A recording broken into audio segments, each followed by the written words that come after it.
Mesa de análisis con especialistas de RR Noticias. Cada 8 días nos sentamos a la mesa para platicar sobre uno de los temas importantes en la agenda pública. Ha reconocido su culpabilidad delincuente que tanto dolor, tanto sufrimiento le trajo a nuestro país. Ya está en Estados Unidos y ha declarado ser culpable de varios delitos. Me refiero al Mayo Zambada.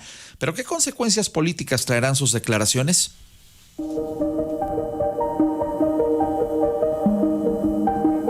Al comparecer ante el juez Brian McCogan en la misma corte de Brooklyn que condenó al Chapo Guzmán en 2019, Ismael El Mayo Zambada se declaró culpable de los delitos de narcotráfico y lavado de dinero. Ahí, en una carta leída por su abogado, el delincuente al que se señala por ser el presunto responsable de haber construido la mayor red criminal de la historia con conexiones en todo el continente americano, así como Europa, Asia y África para traficar cocaína, heroína y fentanilo, aseguró que a lo largo de 45 años había sobornado a policías, militares y personajes políticos para poder llevar a cabo sus actividades con total impunidad. El narcotraficante reconoció que su organización criminal distribuyó 1.500 millones de cocaína, lo que explica su enorme poderío económico. ¿Cómo pudo crecer a tal grado la estructura del Chapo y el Mayo? ¿Hasta qué niveles llegó su capacidad corruptora? Gracias, Sole Serrano, por estas cápsulas de contexto que acompañan a nuestra mesa el día de hoy. Y es que justamente al decir que durante 45 años había estado sobornando gente a diestra y siniestra, la gran pregunta que muchos se están haciendo es, como ya decía Sole, ¿hasta dónde habrá llegado la capacidad de corrupción por parte de este tipo? Pero aparte, ¿cómo puede ser posible que de ser un delincuente de poca monta fue creciendo junto a su compadre Joaquín Guzmán hasta tener el imperio de droga más importante del planeta? Porque a día de hoy sabemos que las ramificaciones del, voy a llamarlo ahora, extinto cártel de Sinaloa, porque se ha partido en dos, de un lado la gente del Mayo y del otro lado la gente de los Guzmán, pero este cártel de Sinaloa tiene ya ramificaciones y tentáculos distribuidos por todos los continentes. La gran pregunta es, ¿cómo llegamos hasta ahí? Es parte de lo que vamos a platicar esta mañana aquí en RR Noticias. Voy a saludar a nuestros invitados a la mesa en el orden en el que fueron sorteados previamente. Hoy está a la distancia mi querido amigo Juan Luis Íñiguez. ¿Cómo estás, Juan Luis? Apreciado Ángel, con el gusto de saludarte esta mañana y también con mucho cariño y respeto a tu auditorio. También a la distancia esta mañana, pero cerca gracias a la tecnología, Víctor Alfonso Cuevas. Querido Víctor, ¿cómo estás? Mi estimado Ángel, con el gusto de estar en RR Noticias como cada miércoles. Aquí en la mesa con nosotros, agraciadamente, mi querido Sergio Camacho. ¿Cómo te va, Sergio? Don Ángel, también con mucho agrado de estar aquí en RR Noticias hablando de ti, al equipo y a mis compañeros de mesa. Gracias por acompañarnos también. ¡Qué bárbaro! Ya por fin nos hizo el favor. Es que miren, como ahora desayuna todas las mañanas en Palacio Nacional y es consejero de la presidenta Sheinbaum, ya no quería venir Jorge Luis Montes. ¿Cómo estás, Jorge? Con mucho gusto, Ángel, de estar aquí con todos. Hazme la buena. Por allá va, don Jorge. Qué gusto recibirte esta mañana. Gracias. Oigan, vamos a arrancar. Decíamos, ¿cómo fue que de ser unos delincuentes de poca monta se convirtieron en los zares del narcotráfico a nivel mundial? Por un lado el Chapo y por el otro el Mayo Zambada. Juan Luis Íñiguez. Es espeluznante, Ángel, escuchar la cifra de 1.500.000 kilos de droga que acepta este delincuente haber traficado durante toda su carrera delictiva. Es también una consecuencia digna de análisis, esta declaración de cuántos políticos, policías y militares formaron parte de esta red que facilitó las condiciones para que durante décadas se convirtiera, sin duda alguna, como lo has comentado con toda certeza, en la red de narcotráfico más grande del mundo.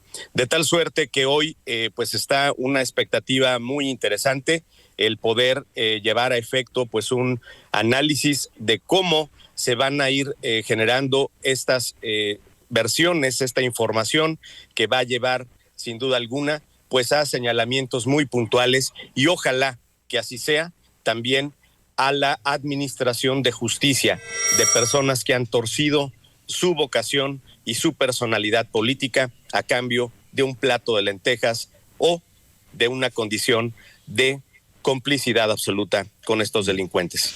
Gracias, Juan Luis. Víctor Cuevas, la misma pregunta. ¿Cómo se convirtieron de ser delincuentes de poca monta en un ranchito a convertirse en los zares de la droga, el Chapo y el Mayo? Pues no tenemos nada nuevo bajo el sol en esta situación, luego de estas declaraciones del Mayo Zambada, donde afirma haber sobornado a policías y políticos, y ahí está la respuesta. En esta red de corrupción que construyeron a lo largo de los años a partir de complicidades con personajes en los territorios donde naturalmente fueron creciendo y tomando fortaleza, empezando, por supuesto, por el estado de Sinaloa para extenderse prácticamente por toda la costa del Pacífico, hasta tener inclusive en algunos momentos el control territorial pues, de prácticamente todo el país, cuando el cártel de Sinaloa era el más grande, el más poderoso y el más influyente. Y sin lugar a dudas, toda esta red pues naturalmente debió obedecer a estas alianzas que iban tejiendo, que iban generando redes de complicidad y por supuesto, acuerdos que al final se fortalecían con el dinero sucio que manejaban por el tráfico de drogas. Sin embargo, que también no nos espante saber que estas redes de complicidad y corrupción no solamente se tuvieron que dar en el territorio nacional, sino implicaban toda la frontera y, por supuesto, intercambios también allá en los Estados Unidos. Y es que al final del día, lo sabemos, la DEA también muchas ocasiones llegó a financiar parte de estas redes de corrupción para tratar de frenar al narcotráfico. Sin duda. Gracias, Víctor. Sergio Camacho. Sí, Ángel, mira, pues coincido con los compañeros, ¿no? ¿Cuáles han sido las causas de llegar a este punto? Bueno, pues ha sido, como comentaba Juan Luis, décadas, ¿no? Décadas de corrupción, de colusión, de impunidad y de mucho, mucho dinero, ¿no? Donde este negocio tan enorme como ahorita parece que alcanza para que a un solo narcotraficante, sí, de los más poderosos en la historia de México, le quieren poner una multa de 15 mil millones de dólares, muy superior a riquezas de las personas más poderosas y ricas de nuestro país. Bueno, pues habla de la enorme dimensión, ¿no? Y de también, como comenta Víctor, ¿no? De esta colusión que también existe del otro lado de la frontera, donde está el mercado más grande del mundo, también es el mercado más grande para el consumo de drogas, ¿no? Entonces, ha sido un negocio tan grande que ha alcanzado para que precisamente, como ahorita lo menciona, ¿no? Agentes internacionales, políticos, policías, militares, hayan tenido que ser parte de esta red. Ojalá y pudiera ser el inicio de un cambio y no solamente un asunto de reconfiguración y ciclos, como ahorita les tocó estar al Chapo y al Mayo en la cima, como en otros momentos fueron Caro Quintero, Ernesto Fonseca, Félix Gallardo. Sí, tienes toda la razón.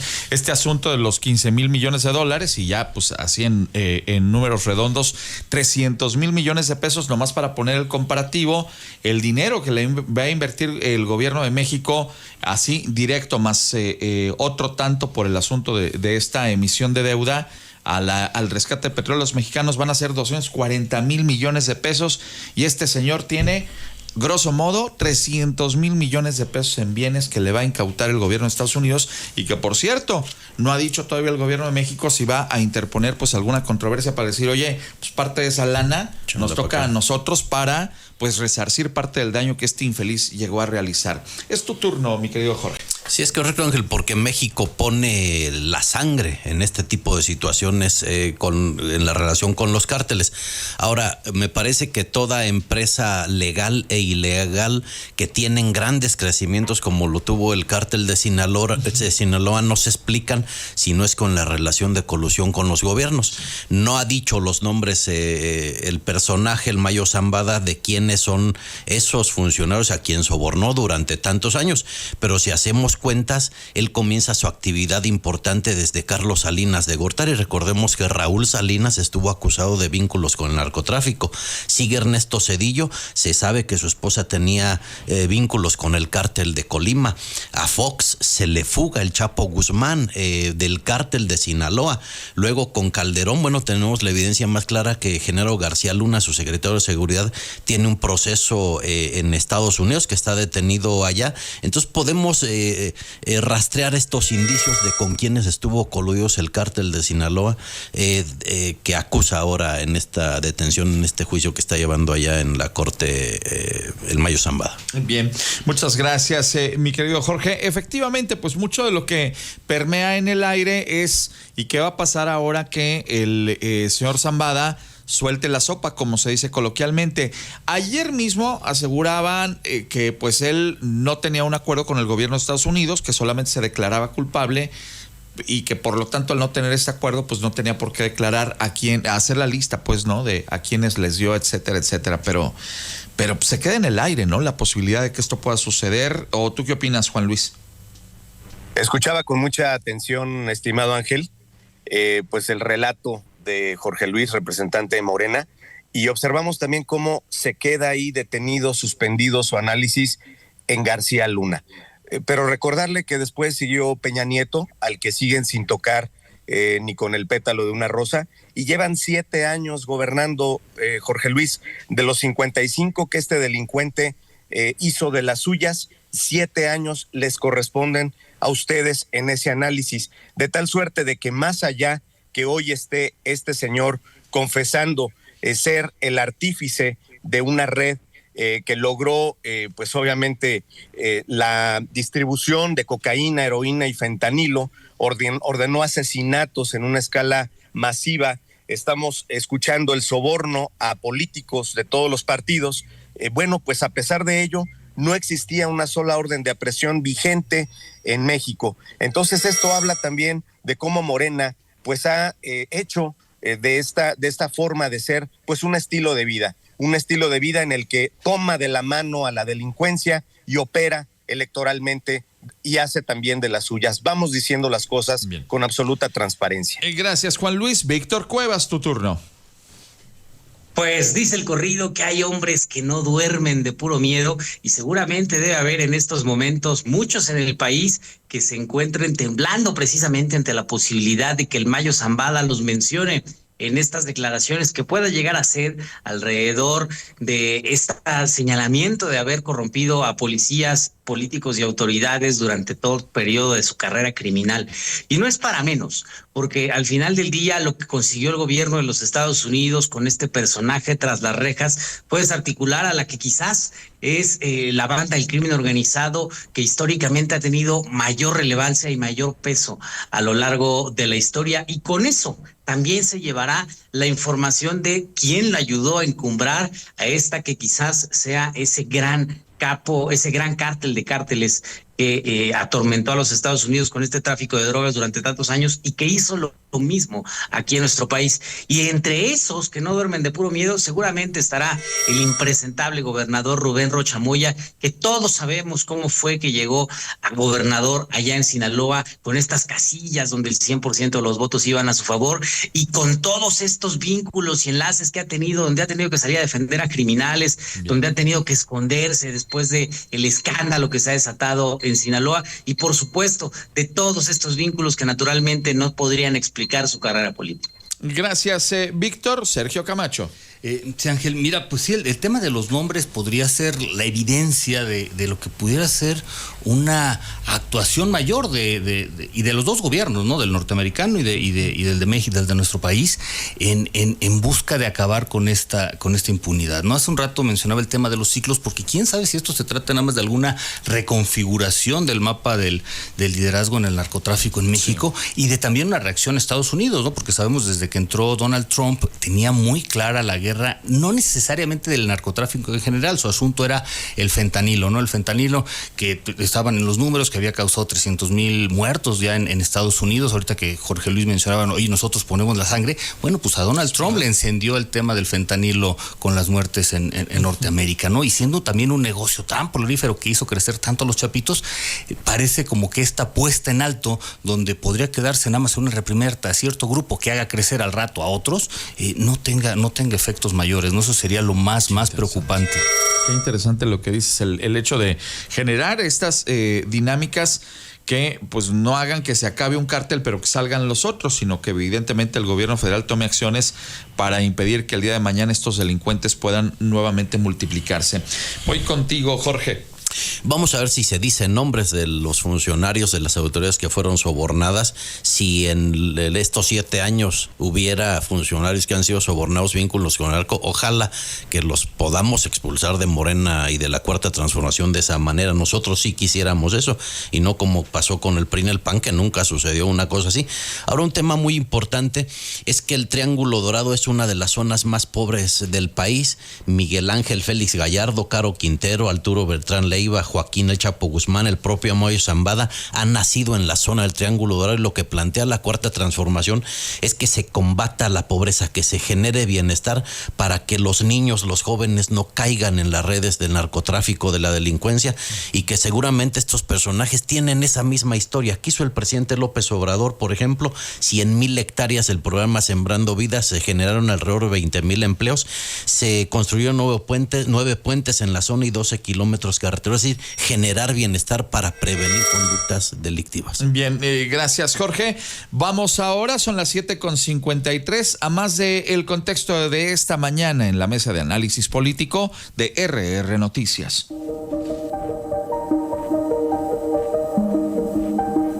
A pesar de que Frank Pérez, el abogado del Mayo Zambada, aseguraba que la declaración de culpabilidad de su defendido no implicaba un acuerdo con el gobierno de Estados Unidos para convertirle en testigo protegido, se mantiene en él la especulación sobre si el narcotraficante dará detalles de a quienes entregó sobornos durante los años de su actividad criminal, que abarcó los sexenios de José López Portillo, Miguel de la Madrid, Carlos Salinas de Gortari, Ernesto Zedillo, Vicente Fox, Felipe Calderón, Enrique Peña Nieto y Andrés Manuel López Obrador. ¿Qué consecuencias tendrán estas declaraciones? ¿Desatará el Mayo una tormenta política? Gracias, Sole Serrano, por estas cápsulas de contexto. Y es que justamente pues su actividad criminal comenzó, ya lo decía Sole, desde el sexenio de López Portillo, y a lo largo de estos años pues ahora sí que tuvo mucho mercado para poder pues comprar conciencias y como él mismo lo dijo, poder actuar con total impunidad al haber sobornado a policías, a militares y a políticos. Pero ¿quiénes fueron? ¿Habrá algunos de ellos todavía dentro de la actividad pública? Y habría que fincarles responsabilidades, pero sobre todo, y aquí es lo más importante, ¿va a dar o no los nombres el señor Zambada? ¿Y qué va a pasar de este lado de la frontera? ¿Qué acciones tomará el país? Juan Luis Íñiguez. Pues sí, estimado Ángel, la verdad es que el pueblo de México merece que ya caigan los peces gordos, que evidentemente se pueda llegar a este esquema de romper los pactos, de tener la certeza de que en este país puede también existir la posibilidad de enderezar el rumbo en ese sentido.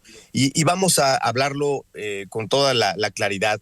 ¿Cuántas veces visitó López Obrador a la meca del narco en Badiraguato? ¿Cuántas veces estuvo por allá haciendo no sé qué? Bueno, pues todo esto tiene una justificación. Fue un sexenio en el que se dieron condiciones muy amplias para la operación, pero con total impunidad.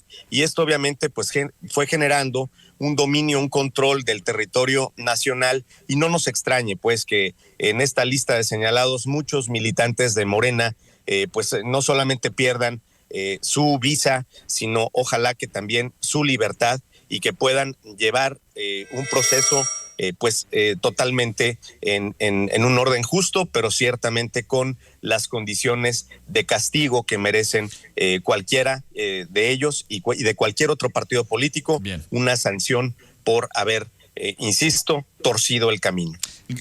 Gracias, Juan Luis. Víctor Cuevas. Pues con todo esto, efectivamente, como lo dice Juan Luis, esperemos que haya varios que terminen siendo enjuiciados y tras las rejas y tuvieron alguna responsabilidad en estos dichos del Mayo Zambada, pero también hay que prestar mucha atención a que el hecho de cortar esta cabeza del cártel de Sinaloa no va a venir a solucionar la profunda crisis de violencia que tenemos en nuestro país. A pesar de que este personaje ya esté tras las rejas, igual que el Chapo Guzmán, igual que Caro Quintero, lo que está sucediendo a lo largo y ancho del territorio nacional es esta reconfiguración de la que hablaba Sergio Sergio Camacho. Estos procesos mediante los cuales los cárteles de la droga están tratando de encontrar nuevos liderazgos, de tomar el control de los territorios y de seguir con que es un negocio lucrativo que va a seguir dando para pagar más sobornos, que va a seguir dando para comprar a más autoridades y que parece que va a ser una de las cargas que seguirá teniendo la presidenta Claudia Sheinbaum, porque a pesar de haber dejado atrás esa aberrante política de abrazos no balazos, todavía hoy no podemos ver resultados tangibles en cuanto al combate al crimen organizado. ¿Por qué? Porque parece que seguimos en la misma dinámica de estrategias en contra de estos grupos criminales sin lograr dar el clavo de cómo atacarlos directamente. Gracias, Víctor. Sergio Camacho. Sí, Ángel, bueno, pues comentaba antes del riesgo de que esto podría quedarse así, ¿no? Y esto, vamos, no, ¿cómo se dice? No es ingenuidad, ¿no? Sino es estar viendo cómo ha estado pasando esto por décadas, claro, ¿no?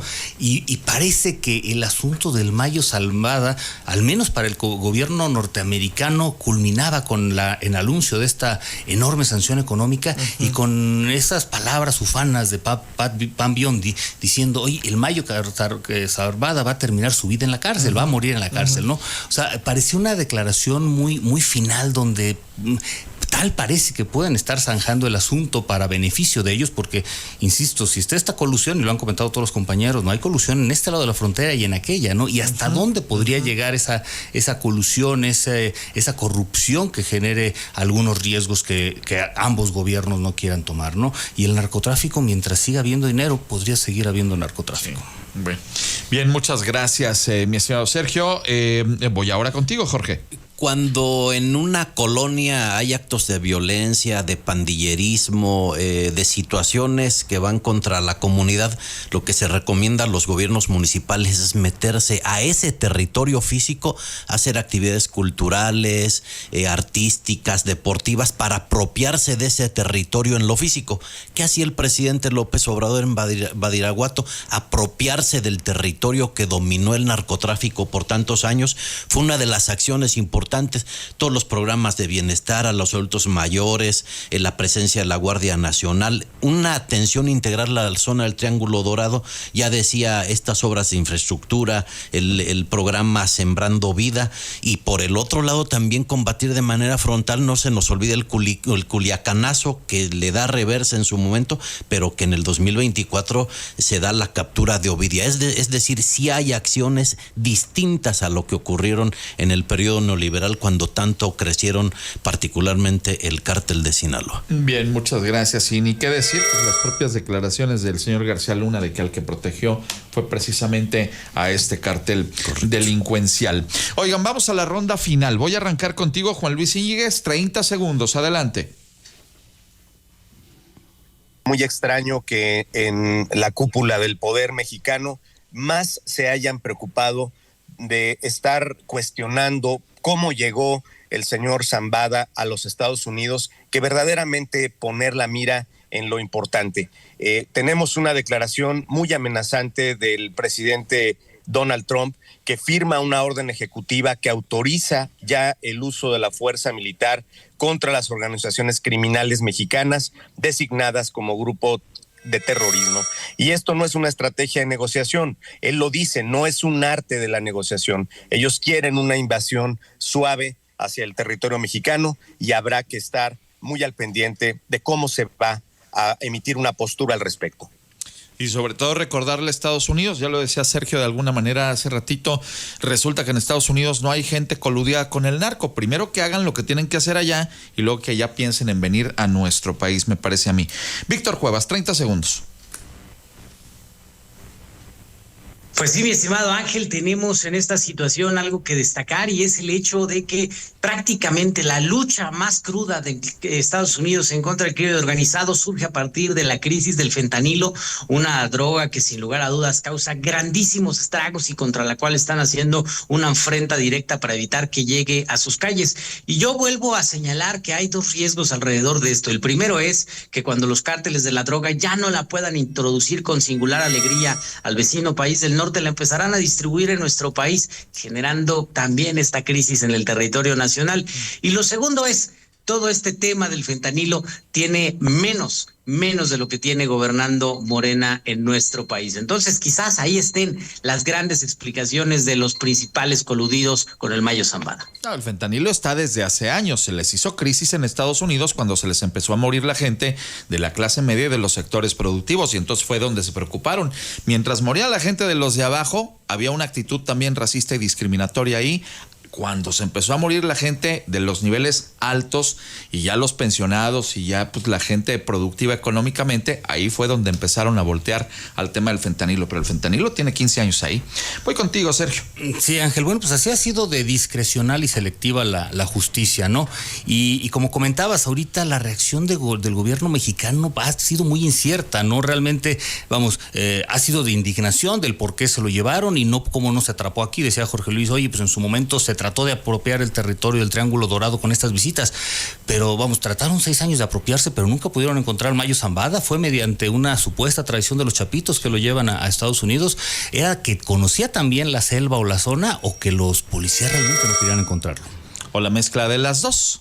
Bueno, cierras la mesa esta mañana, Jorge. Sí, cerrar con la reflexión de que Estados Unidos también debe hacer lo propio. Se ha hablado ya de eso en otros momentos. La propuesta era que los cárteles mexicanos catalogarlos como terroristas, y ahora esta declaración de culpabilidad del Mayo Zambada tiene que ver con un acuerdo con los Estados Unidos. Es decir, Estados Unidos está también coludido con lo que ellos mismos han querido llamar grupos terroristas. Bien, muchas gracias a los 4 por estar aquí esta mañana. Siempre es un lujo tenerlos con nosotros. Los despido esta mañana. Chiva, hermano, bueno, mira, si Chivas puede hacer 3 goles para empatarle a su rival en 10 minutos, es que trae con qué. Ahora, pues ya nomás háblale a Vergara, querido Chiva, hermano, a ver si a ti te hace caso. Mi querido Ángel, ya vimos que hay calidad, por supuesto, coincido contigo, tenemos con qué. Y hay mucha ilusión de que se pueda enderezar el barco. Ánimo, chivermanos. Un abrazo y bendiciones. Dios quiera. Gracias, Juan Luis Íñiguez. Víctor Cuevas, muchas gracias. Mi estimado Ángel, desde estos micrófonos de RR Noticias, un abrazo solidario a todas las familias que han sufrido los estragos de las lluvias en Querétaro, y también tocó el día de antier acá en Amealco, así es que nuestros abrazos y nuestro apoyo con todos ellos. Gracias, querido Víctor. Don Sergio Camacho, pues los Pumas también allá andan. Don Ángel, sí, te decía, bueno, decíamos del narcotráfico, es de ciclos, sí, ¿no? La semana pasada era tragedia para las Chivas, esta de felicidad, a ver qué nos toca la semana que entra, bueno, para ambos. Ya veremos en qué sale. Querido Jorge Luis Montes, gracias por estar aquí. Un placer estar con todos ustedes aquí en la mesa, Ángel. Muchas gracias. Siempre un gusto recibirlos a los 4. Nos encontramos dentro de 8 días. Las 8:05, regreso enseguida contigo. RR Noticias.